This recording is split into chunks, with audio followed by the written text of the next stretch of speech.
E as negociações? Quais são as formas de cobrança de um gestor de tráfego?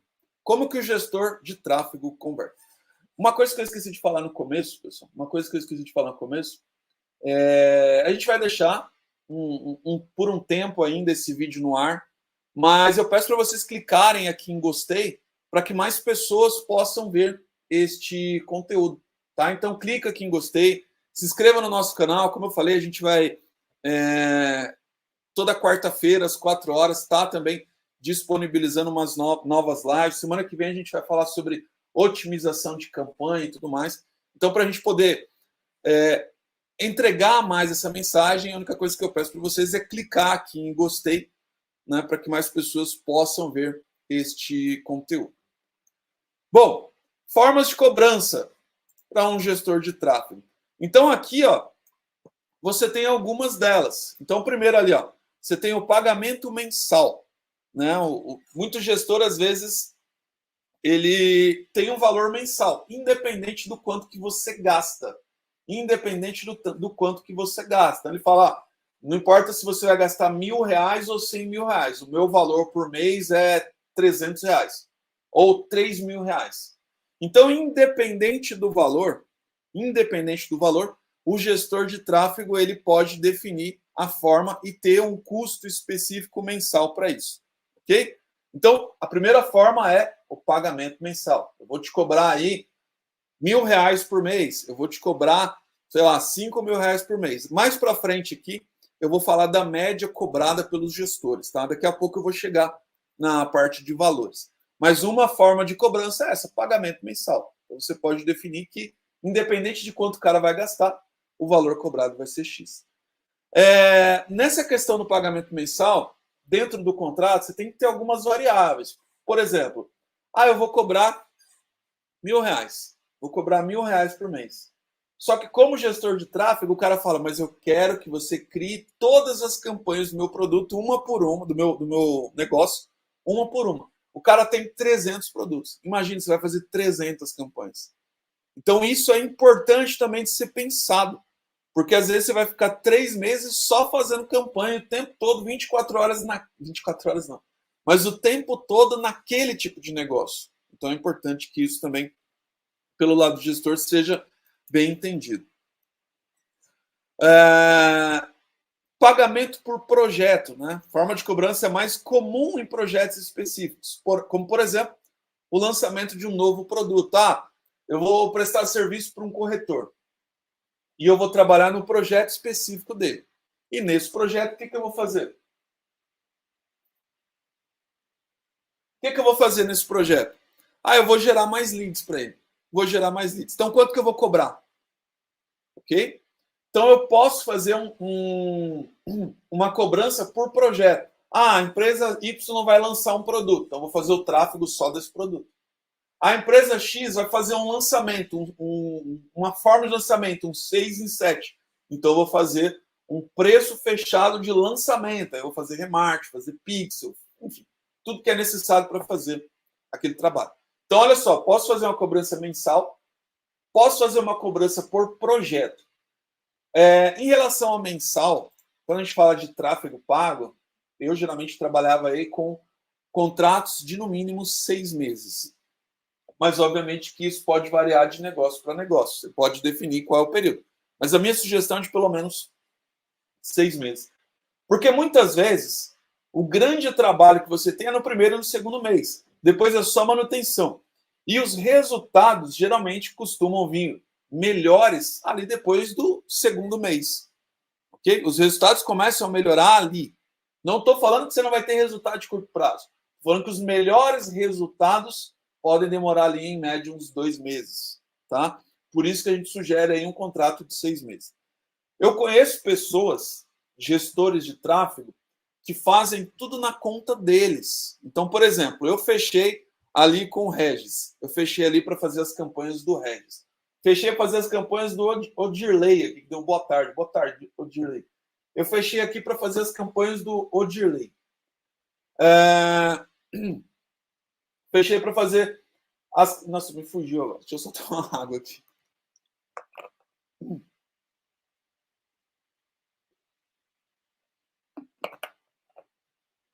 Me fugiu aqui. Mas eu volto já nesse tópico.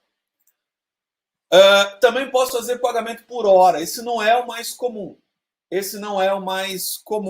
Tá? Mas você também pode cobrar pela hora trabalhada. Tá? Pela hora trabalhada. Tanto que você vai despender ali de tempo. Inclusive, na sua formação de preço, você pode, na hora de definir o seu preço, definir quantas horas em média. Porque às vezes você fala... Ah, sim, lembrei o que eu ia falar. A questão do Odirley. Eu fechei lá um contrato com o Odirley. Aí ele tem as campanhas dele, ele tem a conta de anúncios dele, enfim. Ele tem lá tudo que ele já estava fazendo. Mas aquilo é dele. Eu conheço gestores de tráfego que criam tudo do zero. O cara cria tudo do zero. E faz as campanhas naquela conta que ele criou do zero. Só que aquela conta que ele criou pertence ao gestor, não é do cliente. Então eu fiquei com o meu cliente 6 meses.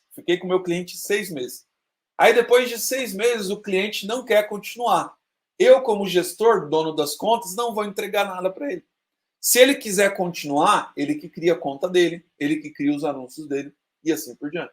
Então isso, caso você faça, também precisa estar estipulado em contrato. Uma vez eu vi uma agência que eu trabalhei, eu vi as reclamações, mas eu não trabalhava mais lá.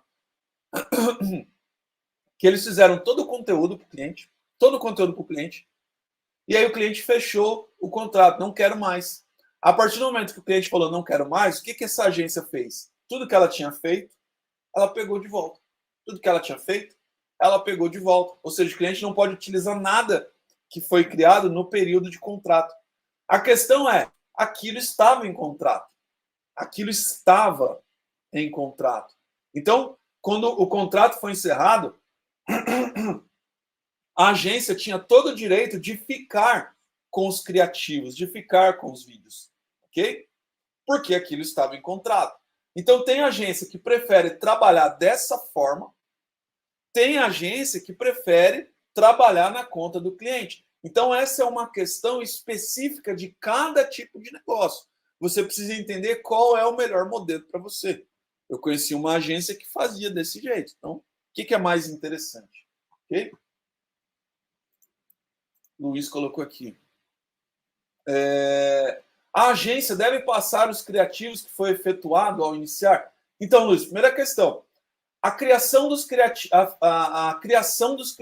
né? Bonito esse termo. A criação dos criativos. Será que ele deve ser feito pelo cliente ou pela agência? Então, essa é a primeira situação. Está no contrato que a agência vai fazer os criativos? Porque é o que eu falei, o gestor de tráfego, ele nem sempre é um design. Tem muita gente que acha que quem trabalha com marketing digital e tráfego faz tudo. Tem gente que acha que quem trabalha com marketing digital é o cara que faz vídeo, é o cara que faz imagens, é o cara que faz sites, é o cara que faz tudo. E não é assim. O gestor de tráfego, ele tem conhecimento de tráfego. Eu costumo falar, eu, por exemplo, não entendo de Photoshop. Eu faço arte no Canva, que é uma ferramenta que a maioria das pessoas que não entendem de arte fazem. Eu não entendo de site, não é uma. Eu trabalho com WordPress, por exemplo, mas eu não sei programar. Eu sei o básico ali para colocar uma tag, fazer o evento, mas eu não sei programar. Eu faço algumas coisas de vídeo, no Camtasia, etc., mas eu não sou profissional de Premiere, por exemplo. Eu não sei fazer edição profissional. Então, tem áreas específicas que a maioria das pessoas que contratam um gestor de tráfego acha que ele sabe fazer também. E tudo isso tem que estar no contrato. Então, quando eu faço o contrato, eu falo, eu não faço arte, eu não faço vídeo, eu não faço site, porque isso não é minha área de conhecimento. Não é a minha área de atuação. Minha área de atuação é tráfego. Então, se isso não estiver no contrato, obviamente que numa reunião isso tem que estar bem claro para os clientes, você não vai ter problema. Ou às vezes você fala, não, mas eu vou colocar arte porque eu tenho uma pessoa que faz. Aí é uma outra história. Mas tudo isso tem que estar dentro do contrato. Ok? Então, a agência deve passar os criativos que foi efetuado ao iniciar? Depende da negociação. Eu já prestei serviços para uma agência, eu como tráfego, e a agência era uma agência de planejamento. A agência me passava todos os criativos, eu pegava esses criativos e subia como campanha. Mas eu não podia deixar o cliente utilizar essas imagens. O cliente não utilizava as imagens. As imagens eram feitas pelo gestor. As imagens eram usadas pelo gestor. Então, depende de cada negociação, ok? Se você quiser colocar num contrato a questão dos criativos, a questão dos vídeos, a questão dos sites, é óbvio que você pode colocar. Mas é importante que você tenha alguém na retaguarda para poder te ajudar nessas situações. Ok? Paula, boa tarde. Divaldo está aí novamente. Estava nos nossos treinamentos presenciais lá no mês de julho. Seja bem-vindo. Ideal é a gente mesmo entregar os criativos. Sim, é o que eu falei, depende de cada tipo de negócio, depende de cada tipo de negociação. Depende de cada tipo de negociação, de como que você negociou com o cliente, a forma que você vai entregar essas imagens. Enfim, dentro do contrato, é importante que você coloque o que você vai entregar e a quantidade que você vai entregar também. Então, você fala, não, eu vou criar imagem, eu vou criar vídeo. É importante que no contrato esteja definida a quantidade, porque senão o cara vai te pedir infinitamente. Vou dar um exemplo. Quando eu comecei a trabalhar com Margitar, quase 20 anos atrás, a gente trabalhava muito com site, né? Eu trabalhava vendendo sites. E assim, site é um serviço que não acaba nunca. Se você não tiver no contrato, ó, fechei o contrato, vou fazer o site e aceito 3 modificações, e aí o cliente tem que passar as 3 modificações todas de uma vez. Se não tiver um tempo finito, digamos assim, para terminar o contrato, aquilo não termina nunca. O cara vai ficar te pedindo coisas durante 2, 3 anos e aquele site não vai estar pronto nunca. Então, assim, até a quantidade de criativos, de vídeos, de alterações tem que estar estipulado no site. Porque senão aquilo é eterno, aquilo não acaba nunca. Ok?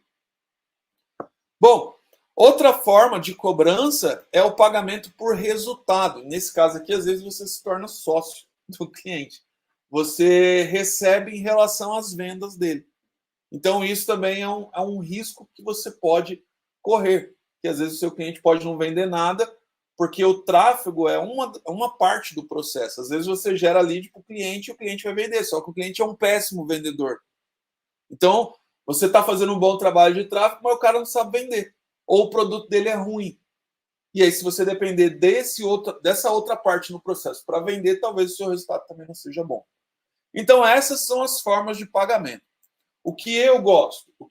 Eu gosto de um pagamento mensal e variáveis. Variáveis por investimento. Então, vou até colocar aqui. Vou colocar aqui, preferido. Fixo mais variáveis. Por exemplo, quando eu estava prestando mais serviço, hoje eu não presto tanto serviço. Eu cobrava, por exemplo, um valor fixo para quem investe até 10 mil reais, um valor fixo para quem investe até 10 mil reais e um variável acima desse valor. Então, você pode fazer essas transições. Então, ó, quem investe até 10 mil reais, eu vou cobrar, por exemplo, R$1.000. Para quem investe acima de 10 mil reais, eu vou cobrar 10% do valor. Aí, se o cara investe 50 mil, você cobra 10%, você vai cobrar 5 mil reais. Então, esse é o meu preferido, fixo e variável. Fixo e variável, depende dos investimentos do seu cliente. Tá? Então, essas são algumas formas de cobrança de um gestor de tráfego.